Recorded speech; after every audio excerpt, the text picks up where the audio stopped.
It was one of those nights when everything seemed perfectly normal until, all at once, it wasn't. The clock on the wall ticked a steady rhythm, marking 11:07 p.m. Inside the modest suburban home of Jake and Hannah, the air was still, carrying the faint scent of vanilla. Outside, the world was wrapped in the silence of a cool autumn evening, the street bathed in moonlight. They had just returned from a weekend away, their first night back in their own space. But as they stepped through the door, a subtle wrongness pricked at the edges of their comfort. The front door had been unlocked.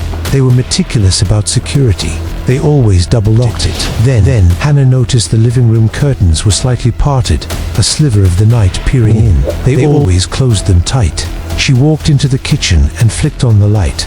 The fridge door was ajar, a silent invitation. A bottle of water was missing from the shelf. Jake tried to brush it off as simple forgetfulness. He shrugged, pushed the fridge door closed, and turned on the radio to fill the unsettling quiet. But a feeling lingered in the shadows, a heavy presence, unseen but undeniably there. The hair on his arm stood on end. Later, as Hannah settled into bed, Jake couldn't shake the feeling. He cast a nervous glance down the dark hallway, and for a fleeting second, he saw it, the silhouette of a figure, disappearing behind their bedroom door. He walked back into the living room for one last check. He sat on the couch, the only light filtering in from the street lamp outside, casting long, distorted shadows through the blinds. The television was off, yet the static from the cable box suddenly flickered across the dark screen. Before he could react, the screen burst to life with a news broadcast. He lunged for the remote, his thumb jabbing the power button.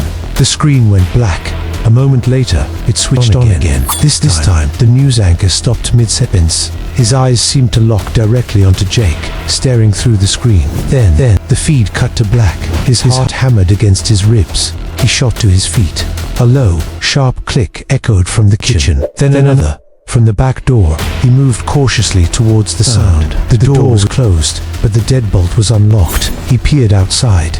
In the thin layer of frost coating the grass, a single set of footprints led away from the house before vanishing into the darkness. Hannah appeared in the hallway, her face etched with sleepy concern. "Jake, what is it? What's wrong?" she whispered. He placed a steadying hand on her shoulder. "Lock it again," he said, his voice barely audible. She nodded, her eyes wide. Together, they went from room to room, checking every window, every door. They retraced the strange path of the footprints in the frost, but there was no one.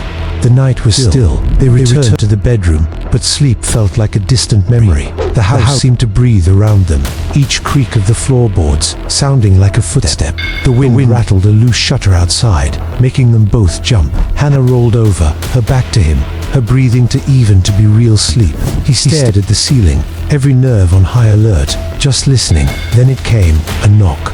3 slow, deliberate taps on their bedroom window. He froze, his blood turning to ice. He crept to the window and pulled the curtain aside. Nothing, just his own breath fogging the cold glass. But as the mist cleared, he saw a shadow dart away at the edge of the yard. They couldn't stay in that room.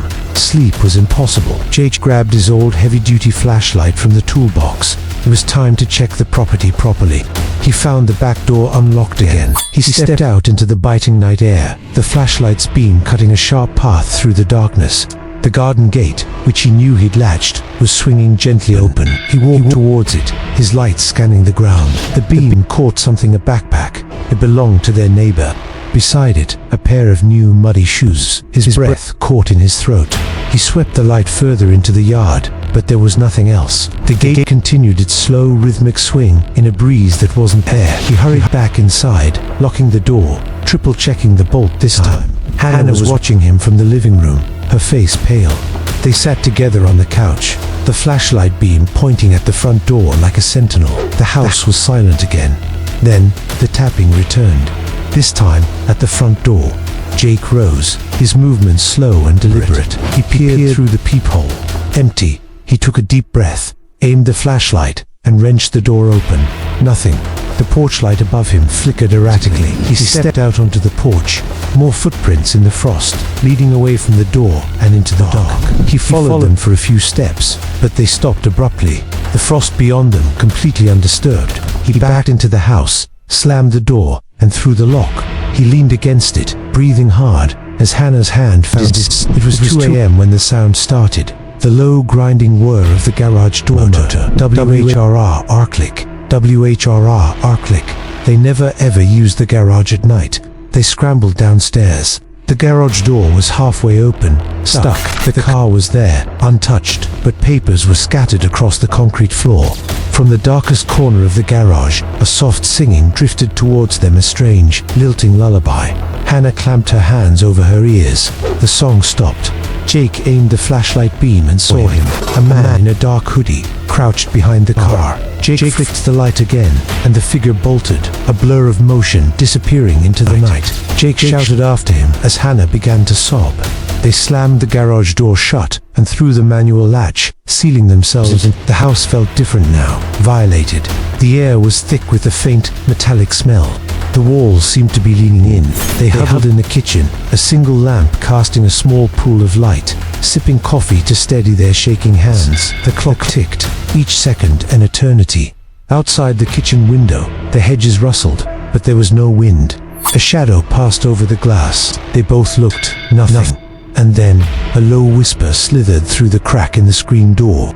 "Thank you for letting me in." That was it. They called the police. They waited in their car, the engine idling in the driveway, until the flashing blue and red lights painted the street. The officers searched the house and the yard. They found the backpack and confirmed the muddy footprints, but nothing more. They advised Jake and Hannah to sleep somewhere else for the night. They drove to the nearest hotel, the sterile room offering little comfort. All night, they stared out the window. Every passing car, every distant door slammed, making them flinch. When the first light of dawn broke, they drove back.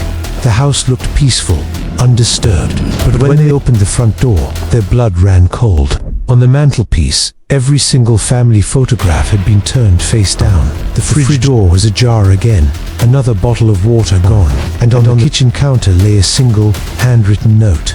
The shaky letters read, "Until next time." The police investigation later revealed the truth, or part of it. The man in the hoodie was a friend of their neighbor, a freelance cameraman. He knew their schedule, their habits, everything. Security footage from a neighboring house, which had mysteriously been disabled that night, showed he'd installed a tiny camera in their home months ago. He had been coming and going, studying them, waiting. But that wasn't the worst part. As Jake and Hannah reviewed the recovered fragments of footage from inside their own house, they both saw it at the same time. On the screen, as they sat terrified on the couch, a dark shape stood in the dining room, just behind them, a figure that never appeared on any other camera. In the final corrupted frame, the figure turned its head towards the hidden lens. Its eyes were black voids. Its grin was impossibly wide. Jake looked at Hannah, a shiver tracing its way down his spine. "We weren't just broken into," he whispered. "We were hunted." As they left the house for good that day, locking the door for the final time, the wind seemed to whisper through the keyhole, a parting breath carrying two chilling words. "See you soon," in the silence of your own home. When the lights go out and the world outside grows quiet, remember this: you're never truly alone. If this story is going to keep you up tonight, you know what to do. Subscribe for more.